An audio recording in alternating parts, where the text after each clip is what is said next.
Statue of Liberty. Eiffel Tower. Egyptian Pyramid. Venetian canals. Fairy Tale Castle. Why travel the world to see them when you can get them all in one place? And that city is...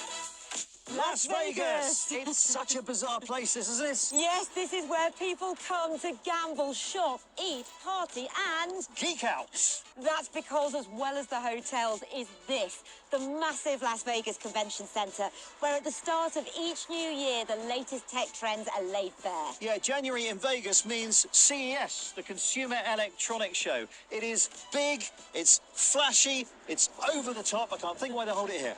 So, are you ready to get stuck into 2025? Raring to go. Understated, it is not. And across the giant, sprawling halls and countless extended spaces and showrooms, you'll find all the new tech for your home, phone, face, lap, and stomach. And enough future gazing to make your head spin. There are big names, small startups, and even the occasional roving one-man band, or bot, trying to sell their wares. Red Ronin, everybody. This guy made this costume. So what I do for a living is I make mascots. Who would you sell these to? Just Whoever has enough money. They're going to have a fun weekend. Everyone's making a noise about something.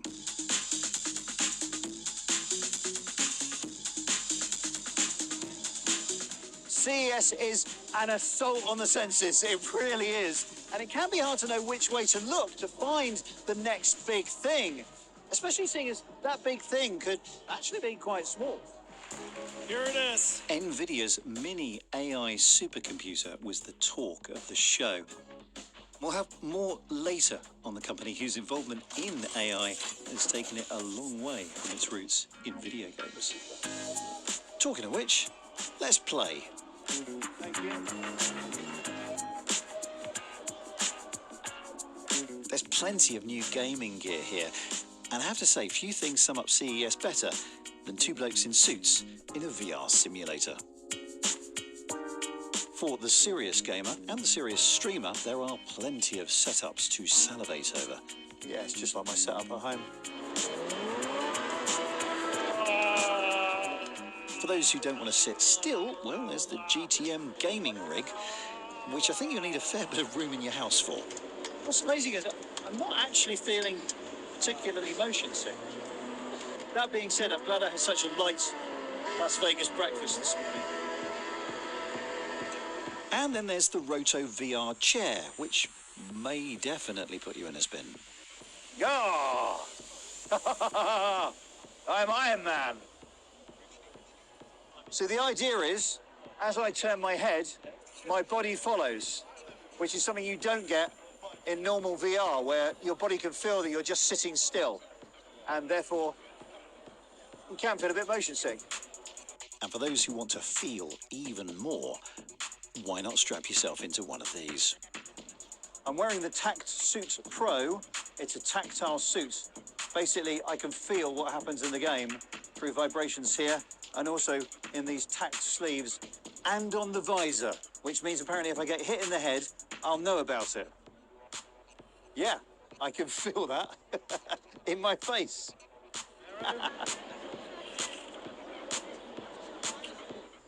Right, I'm now going to try punching someone, so if the cameraman's there, move. I can feel vibrations in my arm every time I hit the dummy. As usual, the biggest and brightest displays here were made of displays, with a big emphasis this year on OLED screens, which can be transparent, very thin, and very flexible. And the world's biggest manufacturer of them, Samsung, was showing where it thought that bendability may take us in the future.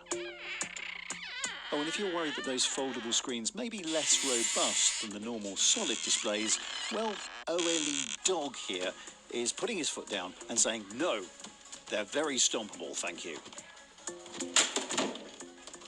There you are, conclusive proof that your foldable phone can survive a ninja kick from a robot dog. I hope that answers your question. Not that OLED is the only screen tech in town, mind you. Micro LEDs may be lower resolution, but they are very bright and effective, at least from a distance. And it turns out they're also, well, not just flexible, but stretchable too. Watch what happens when the shark pushes its nose into this bulging concept design.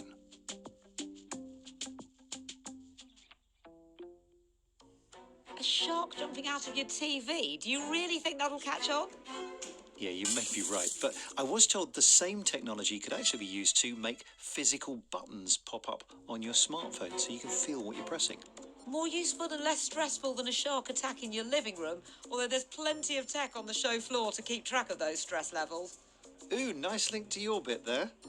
Thanks.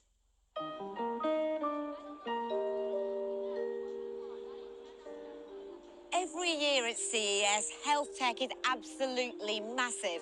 This time round, though, the focus is really on prevention and bringing all of our data together in one place. Withings devices have been monitoring our health for years, but here's a proof of concept, a way of pulling together all of that health data and then using a large language model to interpret to each of us as individuals what we should glean from it. And here you've got the Withings technology from their scales built into the ground. More good news, your temperature is also in a healthy range. I'll walk you through what you're seeing to help make sense of it. Of course, the whole system will be personalised for you with your data. So what it's saying at the moment is all just quite generic because it's one setting. To a cardiologist. And the idea is that you might be able to talk back and forth. Your health score is 75 out of 100. If there are readings that are relevant, you can send them to your doctor. If this was something you were to have in your home, possibly not even presented like this because it's huge, it could be in a tablet or smartphone, then every day you could have analysis of this sort of data. And it's large language models that make this possible, that mean that you can actually have this sort of conversation. But of course, for many, it could actually just cause some anxiety, especially if you're told that you need a doctor's appointment. That's why collecting the right data, seeing how it all interacts with each other and spotting the patterns that emerge are key. And new types of data are making it into the mix too, like ways of quantifying hormones rather than just monitoring their effect. And that's what Eli is really focusing on. Right now, they have test kits available to be able to track cortisol and progesterone levels. But soon they're going to be working with other hormones as well. All of the data will be stored on your mobile, so you'll start to be able to see those precious patterns and understand how the hormones are interacting with each other. We've created the hormometer similarly to how the thermometer enables to measure temperature. We measure hormones in saliva. Currently, we have two hormones, cortisol and progesterone. We already have more along the way. And our vision is really to enable to test multiple hormones to enable people to take their health in their own hands. This could be really useful for women who want to understand a drop in progesterone or for people who want to know how stress is affecting them. I tried the hormometer to assess my levels of what's commonly referred to as the stress hormone, cortisol. You need to be doing this at least twice a day, twice a month, and the app will suggest lifestyle changes if needed. Longer term, the aim is to sync information from wearables too. And 20 minutes later, I could find out how stressful or not I'm finding CES. Novel ways of collecting data were aplenty. The toilet tracker seamlessly checking its findings. The non-invasive blood glucose monitor using light instead of needles. And booth after booth of smart rings, reinforcing the message that prediction and prevention are the mission and that digital doctoring is the future. There were also old dogs doing new tricks. No, not that one, that's Jenny, the robotic puppy. But the humble blood pressure cuff, combined with a pulse pressure monitor and some algorithms, Connect aims to predict your risk of hardening arteries and heart disease.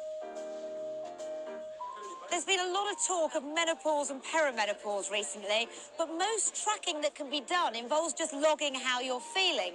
Here, though, may be a way to quantify it. This device is called Peri, and through 4 sensors in it, it's taking a lot of readings, and its algorithms are correlating hot flushes based on your actual biological data. I know all of this tracking can seem rather exhausting, so how about what you can do in your sleep? Now, I'm not just talking about the regular monitoring of your slumber, but this Concept Smart Bed has a whole host of devices that can sync to it, plus LiDAR sensors, which aim to be able to monitor your heart rate and sleep activity. So whilst you're having a nice snooze, not only is there some aromatherapy available, also the right lighting to wake you up in the morning, but it can monitor your movement, and for anybody at risk of falling, it can also, through its platform, contact the emergency services if anything goes wrong during the night. The mattress itself can also be moved around into all sorts of positions to fit you perfectly. Comfy. Night.